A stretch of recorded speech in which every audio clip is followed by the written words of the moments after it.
Welcome to doctor மைக்லீஸ் music therapy channel. இன்றைய பதிவிலையும் இம்பைபிங் வேல்யூஸ் அண்ட் சில்ட்ரன் என்ற தலைப்பில் சில செய்திகளை நம்ம பகிர்ந்துக்கலாம். சென்ற சில பதிவுகளாகவே இதுக்கு தொடர்புடைய செய்திகளை தான் நம்ம பார்த்துக்கிட்டு வரோம். ஒரு 6 வயசு குழந்தைக்கு என்ன மாதிரி வேல்யூஸ் சொல்லிக் கொடுக்குறோமோ அதே போல் ஒரு 12 வயசு பசங்களுக்கு சொல்லிக் கொடுக்க முடியாது. ஏன்னா அது குவாலிட்டி வைஸ் அது என்ன பண்ணணும், அடுத்த லெவல் ஆஃப் லேர்னிங்கில் இருக்கணும் அப்படின்னு கூட பார்த்தோம். ஸோ இந்த அடிப்படையில் ஒரு 6 வயசு குழந்தை இருக்கும்பொழுது இல்லை ஒரு செகண்ட் ஸ்டாண்டர்ட் படிக்கிறது 7 or 8 இயர்ஸ் இருக்குது, அப்போது ஒரு டேபிள்ஸ் படிக்கிறாங்க, வாய்ப்பாடெல்லாம் சொல்லி பார்க்குறாங்க, எழுதி பார்க்குறாங்க, டிப் ஆஃப் த ஃபிங்கர்ஸில் எப்படி அதை அத்தனையும் வச்சுக்கிறதுன்னு முயற்சி பண்ணுறாங்கன்னு வைங்க. இதே போல் தான் 4ஆம் வகுப்பு படிக்கும்போதோ 6ஆம் வகுப்பு படிக்கும்போது இந்த டேபிள்ஸ் தான் படிக்கணுமா? இல்லை, இதனோட அடுத்த லெவல் ஆஃப் என்ன லேர்னிங். இப்போ வந்து எளிமையாக ஒரு 10 நம்பர் வரைக்கும் படித்தா அப்போ 25 நம்பர் வரைக்கும் படித்து அந்த வாய்ப்பாடை நம்ம வந்து தெரிஞ்சுக்கணும். அது ஒரு அந்த வயசில் இருக்க வேண்டிய அளவான ஒரு நாலேஜ் இவ்வளோ இருக்கணும்னு சொல்லுவாங்க. ஸோ இது என்னாச்சு, எப்போவுமே நம்ம ஸ்கூல்லலாம் கூட சிலபஸ் என்ன பண்ணோம், சிலபஸும் ஒரே மாதிரி பாடங்களை தான் படிக்கணும். இந்த மெக்கானிக்ஸ்னு ஒரு சில ஃபிசிக்ஸில் ஒரு பாடம் படித்தோமான இந்த மெக்கானிக்ஸ் தான் 6ஆம் வகுப்புலேருந்து 12ஆம் வகுப்பு வரைக்கும் தொடர்ந்து மெக்கானிக்ஸ் தான் படிச்சுட்டு இருப்போம். ஆனால் அதை லெர்னிங் ஆஸ்பெக்ட்ஸில் பார்க்கும்போது அந்த கான்செப்ட்லாம் சொல்லி கொடுக்கும்போது 6ஆம் வகுப்பில் முதல்ல ஃபிசிக்ஸ் படிக்கச்சே கிடைக்கக்கூடிய செய்திகளோட எளிமையும் லூசிட் ஃபார்மேட்டும் வேறு. அது 12ஆம் வகுப்பில் படிக்கும்பொழுது அந்த ஃபார்மேட் வந்து ரொம்ப வேறு. அது வந்து ரொம்ப அடுத்த லெவலில், அதாவது கற்றுக்கிறதுக்கு கொஞ்சம் இன்னும் கொஞ்சம் கடினமாக இருக்கிற மாதிரி இருக்கும். அது அப்போ அந்த வகுப்பில் சொல்லி கொடுக்கும்பொழுது அந்த கான்செப்ட்லாம் எளிதில் புரியும். அதனால் 12ஆம் வகுப்பில் கொஞ்சம் கடினமான பாடங்களாக இருக்கும். அப்போது அது எப்படி ஓவர் த பீரியட் பாடம் படிக்கிறதே கூட சிலபஸோட கான்செப்ட் ஒன்று தான். ஆனால் ஓவர் த பீரியட் அதை வந்து என்ன பண்ணோம், அகலமாக படிக்கணும், ஆழமாக படிக்கணும் அப்படின்னு மேலே அதிகப்படுத்துகிறோம். அதுபோல் தான் வேல்யூஸ் ஆனாலும் 6 வயதில் சொல்லிக்கக்கூடிய என்ன கற்றுக்கக்கூடிய சில வேல்யூஸ் வந்து அதே வேல்யூஸை வச்சுன்னு 12ஆம் கிளாஸில் நம்ம 12 வகுப்பு படிக்கும்போது, அதாவது 15 16 வயசு 12 வயசில் சொல்லும்பொழுது அது அப்படியே இருக்காது. அது இன்னும் கொஞ்சம் என்ன பண்ணியிருக்கணும், அடுத்த இன்ட்ரிகேட்டாக அதில் புரிஞ்சிக்க வேண்டிய இருக்கும். ஸோ அது மாதிரி இருக்குச்சு. இப்போது ஒரு சாமானோட பயன் என்ன, இது எப்படி நம்ம பயன்படுத்தணும் அப்படின்னு சொன்னால் அப்போது சொல்லித்தருவோம். இதை சாப்பாடெல்லாம் என்ன பயன், அது முதல் சில பதிவுகளுக்கு முன்னாடி இதை பற்றி பேசியிருக்கோம். அப்போ அது போல் சொல்லும்பொழுது நம்மளுடைய பயன் என்ன அப்படின்னு கேட்டு தெரிஞ்சுக்கணும். அப்போ 6 வயசு குழந்தையானா தன்னோட பயன் என்ன வேணும், நான் அப்பாட்ட சொல்லுவேன், அதெல்லாம் செய்வேன், இதை செய்வேன், அப்புறம் நான் பெரியவளானோடனே அப்பாவை பத்திரமா பார்த்துப்பேன், பையனாக இருந்தால் நானே எல்லா வேலையும் செய்வேன் அப்படின்லாம் அது சொல்லுமா இருக்கும். அப்போ அந்த வேல்யூஸை இம்பைப் பண்ணிட்டோம், அடடா குழந்தை கரெக்டாக சொல்கிறது அப்படின்னு will be happy, then we want to reinforce it, அப்படியே போயிட்டுருக்கோம்.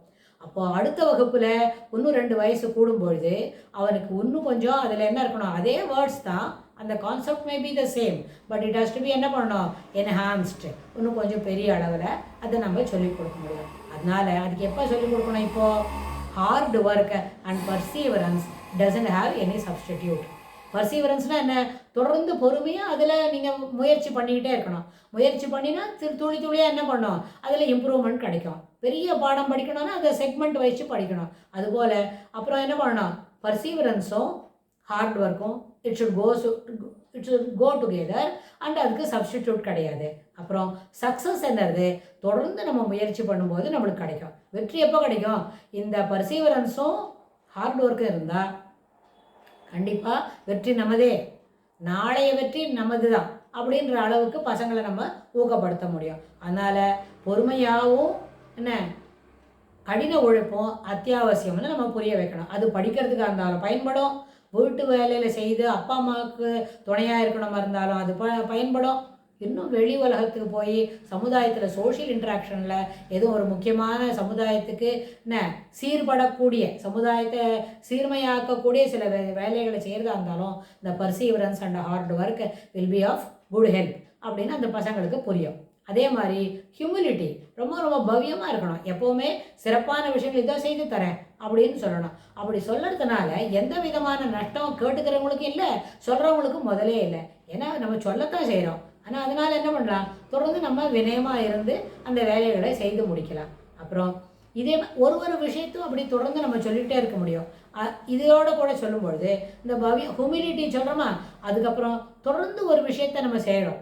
அதாவது ரிசல்ட் கிடைக்கிற வரைக்கும் நாளை என்றதை ஒத்தி போடாமல் இன்றே இப்பொழுதே இந்த கணமே செய்யணும் அப்படின்றத நம்ம தொடர்ந்து செய்யலாம். அப்புறம் tradition and values, tradition and modernity.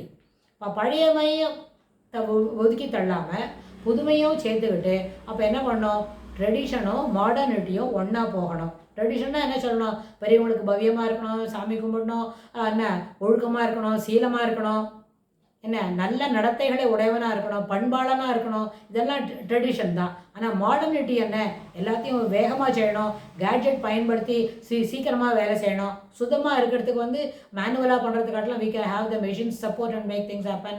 அது மாதிரி மாடர்னிட்டி இருக்கலாம். ஒரு இடத்துக்கு வேகமாக போனோம், முன்னாடி நாளில் நடந்து போயிட்டு இருந்தோம், now we have empty number of varieties of vehicle, அப்புறம் ஸ்பீடு மைலேஜெலாம் கொடுக்கக்கூடிய வித்தியாசமான வெஹிக்கிள்லாம் இருக்குதுன்னு சொன்னால் அதெல்லாம் பயன்படுத்தி மாடர்னிட்டியை பயன்படுத்தி we can access இருக்கே, எல்லா இடத்துக்கும் போய் பார்க்குறது, அந்த accessibility-யை நம்ம அதிகப்படுத்திக்க முடியும். ஸோ ட்ரெடிஷன்லாம் நம்ம எல்லாத்தையும் எப்போவுமே ஐடென்டிஃபை என்ன பண்ணிக்கணும், நம்ம இந்தியன்ஸ் அப்படின்னா நம்ம பாரத நாடோட சிறப்பு என்ன, நம்மளோட கலாச்சாரமும் நம்ம பண்பாடும். இந்த பண்பாடத்தை நேரம் வச்சுக்கலாம், அதை சரியாக அனுசரிக்கலாம். அதோடு கூட மாடர்னிட்டின்னு சொன்னால் எல்லாம் ஃபாஸ்ட்டாக செய்யக்கூடிய என்ன கேட்ஜெட், மெஷின், பணமே காசே இல்லாமல் ஃபண்டு டிரான்சாக்ஷன், அது நமக்கு ஒரு தாய்நாட்டில் ரொம்ப சிறப்பாக போயிட்டுருக்குது. அதுபோல் சில மாடர்னிட்டியும் அது உள்ள சேர்த்து விட்டமான கனெக்ட் பண்ணிட்டா வேல்யூஸ் என்ன பண்ணோம், அதிகப்படுத்த முடியும். நம்மளோட ட்ரெடிஷனும் மாடர்னிட்டியும் will help to enhance the values which you are practicing அப்படின்றதையும் நம்ம பிள்ளைங்களுக்கு புரிய வைக்க முடியும். இது ஒரு 10 வயசு தாண்டிடுதுன்னு வைங்க, நம்ம சொல்லும்போது அது அவங்களுக்கே நல்ல விதத்தில் சிறப்பாக புரியுமா இருக்கும். ஸோ இதுபோல் வேல்யூஸை தொடர்ந்து நம்ம புரிஞ்சுக்கணும், அதுக்கு முக்கியத்துவம் கொடுக்கணும். வேல்யூஸ் இல்லாத ஒரு லைஃப் இருக்குது அப்படின்றதே பிள்ளைங்களுக்கு காட்டி கொடுக்காம இருந்தால் ரொம்ப அளவில் நாளைய சமுதாயம் சிறப்பாக இருக்கும் அப்படின்ற அந்த கருத்தை இந்த பதிவில் நம்ம எடுத்து சொல்கிறோம். இதுக்கு தொடர்புடைய செய்திகளை வரப்போகிற பகுதிகளிலும் பார்க்கலாம். தேங்க்ஸ்.